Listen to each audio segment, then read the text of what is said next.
This has become familiar. Serious disruption caused by protesters from groups such as Extinction Rebellion, Insulate Britain or Just Stop Oil.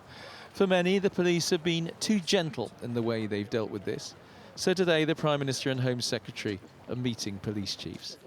One person who would like to see a more robust approach is Amanda. In July, her mother's funeral cortege was so delayed the family missed the slot for the service.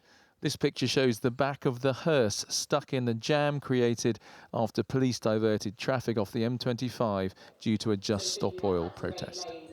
I don't think it's proportionate because I don't think it's acting as a deterrent. And I know a judge recently said that he was hoping a 6-month sentence, reduced from 9 months, was going to act as a deterrent. And maybe it will. And actually, the more that happens, I think the better it is for all of us. And the pressure's on from inside the Conservative Party. The Home Secretary faced this at a recent Select Committee hearing. It's a nonsense, isn't it? We know what they are doing, and they are getting the extended publicity from doing it, and then they're getting little more than a slap on the wrist, and as we've seen in the Van Gogh protesters, one of them even only a suspended sentence. It's making a mockery of the government's claim to be the party and the government of law and order, isn't it, whilst this is going on? But Indigo has been on protests for Just Stop Oil, and she says she and her friends won't be deterred by a tougher approach. No, it's actually having the opposite effect. I myself am determined to keep going because really what's coming down the line is much, much worse than a night in a police custody or 6 months in prison or even much longer. What's coming down the line is complete catastrophe, and they won't be able to arrest their way out of crop failure or drought.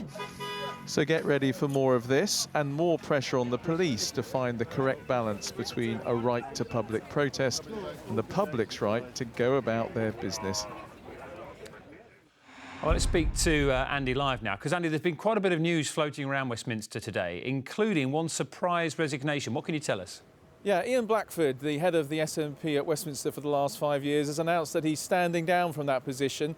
He says it's time for fresh leadership. I have to say, though, there's been quite a lot of talk over the last few months about how other SNP MPs would quite like his job or would perhaps like him to move on. So I think there may have been some pressure there for a changing of the guard. He's going to stay as an MP, but he's going to step down from that position.